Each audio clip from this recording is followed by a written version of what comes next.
দর্শক শ্রোতা মণ্ডলী, আপনারা দেখছেন বরাক সংবাদ। এই মুহূর্তের একটি সংবাদ নিয়ে আপনাদের সম্মুখে উপস্থিত আমি খয়রুল। 95% দলীয় কর্মী বিধায়ক বিজয় মালাকারের সমর্থক। 26-এ রামকৃষ্ণনগর বিধানসভা কেন্দ্রে ফের বিজয়, জানিয়ে দিলেন জেলা সভাপতি সঞ্জয় বণিক। রামকৃষ্ণনগর বিধানসভায় বিজয় মালাকার দলীয় মনোনয়ন পাচ্ছেনি, এমনটাই জানালেন জেলা বিজেপির সভাপতি সঞ্জয় বণিক। 3 মণ্ডল, 4 জেলা পরিষদ সদস্য, 23 জন আঞ্চলিক পঞ্চায়েত সদস্য এবং 24 জন জিপি সভাপতি ও দলের 90% কর্মী সমর্থকদের পছন্দের বিধায়ক বিজয় মালাকার। 5% মতামত ভিন্ন হতে পারে। গণতান্ত্রিক দেশ, গণতান্ত্রিক দল, সবাই নিজের মত প্রকাশ করতে পারেন, কিন্তু সিংহভাগ কর্মীদের সমর্থকদের পছন্দ বিজয় মালাকার। গতকাল নবগঠিত রামকৃষ্ণনগর বিধানসভা কেন্দ্রের শাসক দলের মনোনয়ন কেন্দ্রিক বিষমবাদে জল ডাললেন শাসক দলের জেলা সভাপতি সঞ্জয় বণিক। রবিবার বিকালে দুল্লছড়া মন্ডল বিজেপির কার্যালয়ে রাতাবাড়ি নবগঠিত রামকৃষ্ণনগর বিধানসভা কেন্দ্রের 3 মন্ডল কমিটি কর্মকর্তা ও পঞ্চায়েত প্রতিনিধিদের নিয়ে বৈঠক করেন। বৈঠক শেষে সংবাদ মাধ্যমের সঙ্গে কথা বলতে গিয়ে জানান, ছট পুজোর দিন দলের একাংশ কর্মী দলের সাংসদ কৃপানাথ মালার বাড়িতে গিয়ে স্মারকপত্র প্রদান করেছেন, আর এ নিয়ে বিস্তর জলগুলা হচ্ছে। জেলা সভাপতি বলেন, গণতান্ত্রিক দেশের গণতান্ত্রিক দলের যে কেউ দলীয় মনোনয়ন চাইতে পারেন, কিন্তু এর এক নির্দিষ্ট নিয়ম আছে। মন্ডল কমিটির মাধ্যমে জেলা কমিটিতে, রাজ্য কমিটিতে প্রেরণ করতে পারেন। সংসদীয় কমিটি নির্ধারণ করবে কাকে দলীয় মনোনয়ন প্রদান করা হবে। সঞ্জয় বণিক বলেন, আমি এখানে এসেছি রামকৃষ্ণনগর বিধানসভার 3 মন্ডল কর্মকর্তা, 23 জন এপি সদস্য এবং 24 জন জিপি সভাপতি ও 4 জেলা পরিষদ সদস্য বিধায়ক বিজয় মালাকারকে 3য়বারের মতো দলীয় মনোনয়ন প্রদানের দাবি জানিয়েছেন। জেলা সভাপতি হিসাবে আমি বিধায়ক বিজয়ের নাম সুপারিশ করব, এমনটাই চাপ জানিয়ে দেন গেরুয়া শিবিরের জেলা সভাপতি। তিনি আরো বলেন, বিধায়ক বিজয় মালাকার নেতৃত্বে রাতাবাড়িতে উন্নয়ন ত্বরান্বিত হয়েছে। মেডিকেল কলেজ থেকে শুরু করে মহিলা কলেজ সহ অনেক বড় বড় প্রকল্প বাস্তবায়নের পথে। তাছাড়া বিধায়ক বিজয় মালাকারের হাত ধরে বিগত লোকসভা নির্বাচনে বিপুল ভোট পেয়েছেন সাংসদ নির্বাচিত হয়েছেন কৃপানাথ মালা। সদ্য সমাপ্ত পঞ্চায়েত নির্বাচনে রাতাবাড়ি তথা নবগঠিত রামকৃষ্ণনগর বিধানসভা কেন্দ্রের বিরোধী দল কংগ্রেস শূন্য হয়েছে। তাই ওইসবের কৃতিত্ব বিধায়ক বিজয় মালাকার ও নির্বাচিত পঞ্চায়েত প্রতিনিধিদের। তাই বিধায়ক বিজয় মালাকার দলীয় মনোনয়ন পাচ্ছেনি। রামকৃষ্ণনগর বিধানসভার বেশিরভাগ জনগণ শাসক দল বিজেপির সমর্থক। এদের 95% বিধায়ক বিজয়ের পক্ষে। 5% চাহিদা ভিন্ন হতে পারে। দল জনসমর্থন দেখে দলীয় মনোনয়ন প্রদান করবে। এক প্রশ্নের জবাবে সঞ্জয় বণিক বলেন, সাংসদ কৃপানাথ মালা ও বিধায়ক বিজয় মালাকারের মধ্যে সুসম্পর্ক রয়েছে। একটি দুষ্টচক্র 2 নেতার মধ্যে বিরোধ বাঁধানোর ষড়যন্ত্র করছে। সাংবাদিক সম্মেলনে উপস্থিত ছিলেন জেলা বিজেপির বিশ্বতুষ সেন সহ 4 জেলা পরিষদ সদস্য এবং পঞ্চায়েত বিভিন্ন স্তরের প্রতিনিধিরা। দেখুন এই প্রতিবেদন। শ্রীভূমি জেলার দুলছড়া মন্ডলে আমরা সবাই মন্ডল কার্যালয়ে আপনারা সাংবাদিকদের সামনে উপস্থিত হয়েছি। আমাদের রাজ্যিক সভাপতি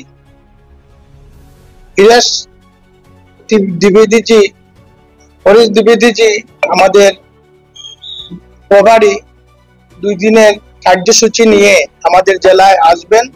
আর এই কারণে আমরা আমাদের এই জেলায় 3টি বিধানসভা সমষ্টিতে উনি কার্যক্রম করবেন। আমাদের রামকৃষ্ণনগর বিধানসভা চক্র, পাথারকান্দি বিধানসভা চক্র এবং উত্তর করিমগঞ্জ বিধানসভা চক্রে উনি ওনার কার্যক্রম করবেন। আর এই উদ্দেশ্যে আজকে আমরা 3 মণ্ডলের কার্যকর্তারা এখানে উপস্থিত হয়েছি। আজকে উপস্থিত হয়ে আমরা ভারতীয় জনতা পার্টির বিভিন্ন কার্যকর্তা আমার দুলছড়া মন্ডল সভাপতি উল্লেখ করেছেন।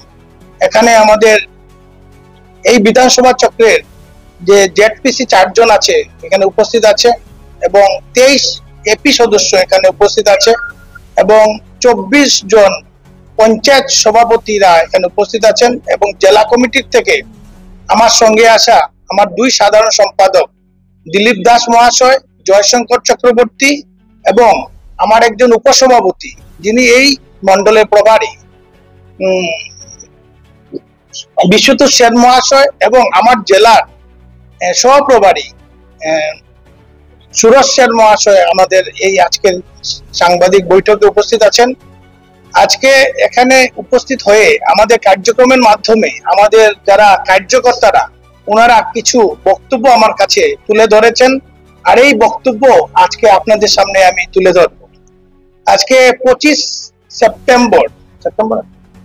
সেপ্টেম্বর আমাদের যে ছট পূজা হয়েছিল অক্টোবর। আর এই 25 অক্টোবরে আমাদের ছট পূজার দিন আমাদের মাননীয় এমপি মহোদয়ের বাসায় অনেক এখানে কিছু জনসাধারণ গিয়েছিল এবং ওনারা একটা মেমোর নাম দিয়েছিল এবং মেমোর নামে ওনারা কিছু জিনিস উল্লেখ করেছে।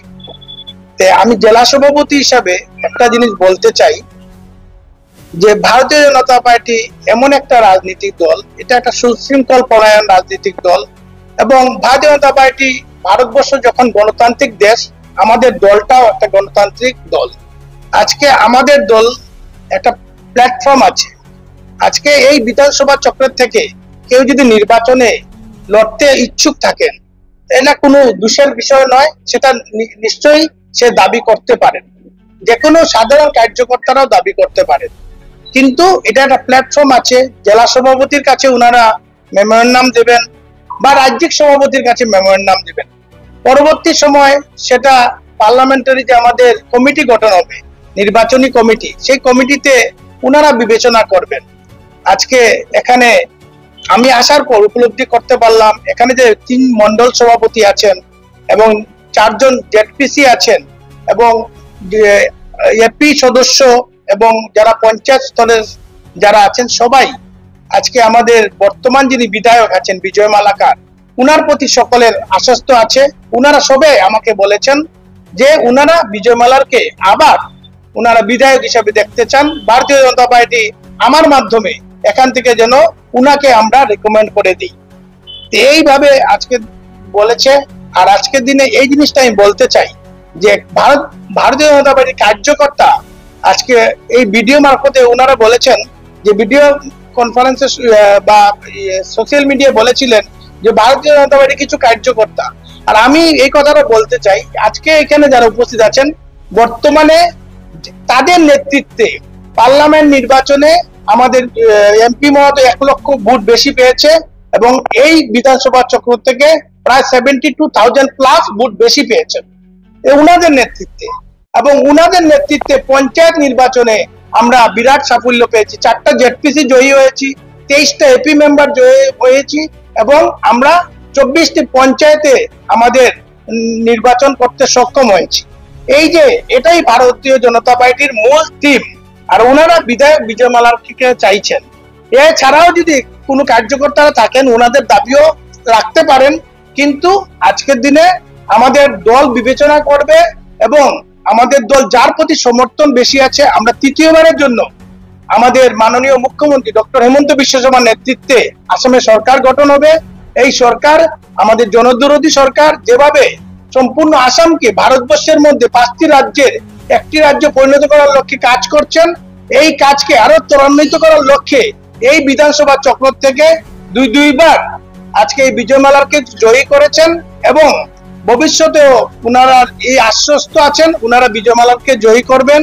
আজকে সাংবাদিক সম্মেলনের মাধ্যমে আমি এই জিনিসটা আপনাদেরকে বলতে চাই যে আমাদের পার্লামেন্টারি বোর্ড যাকে প্রার্থিত্ব দেবে এই বিধানসভা চক্র থেকে জনগণ ওনাকে জয়ী করবেন। কারণ এই রামকৃষ্ণনগর বিধানসভা চক্রের যারা জনগণ আছেন তারা ভারতীয় জনতা পার্টিকে আপন করে নিয়েছেন এবং ওনারা চাইছেন ওনার এই বর্তমান বিজয় মালাকারকে নেতৃত্বে এই বিধানসভা চক্রে অনেক উন্নয়ন হয়েছে, মেডিকেল কলেজ হয়েছে এবং মহিলা কলেজ হয়েছে এবং বিভিন্নভাবে আজকে অডিটোরিয়াম হয়েছে, রাস্তাঘাট থেকে ধরে পানীয় জল থেকে ধরে বিভিন্ন ডেভেলপমেন্ট আসামের মধ্যে উল্লেখযোগ্য ডেভেলপমেন্ট এখানে হয়েছে এবং জনসাধারণ উনার পাশে দাঁড়িয়েছে। এই জন্য আজকে উনারা যারা আজকে এখানে উপস্থিত আছেন সবাই বিজয় মালারকে প্রার্থী রূপে চাইছেন এবং জেলা সভাপতি হিসাবে ওনারা আমাকে দাবি করছেন যে আমি যেন বিজয় মালাকারকে রিকমেন্ড করে স্টেটে পাঠাই এবং আমি আজকে আশ্বস্ত করতে চাই আজকে আমার যারা কার্যকর্তাদের সম্মান জানিয়ে আমি সেটা করব। ধন্যবাদ সবাইকে।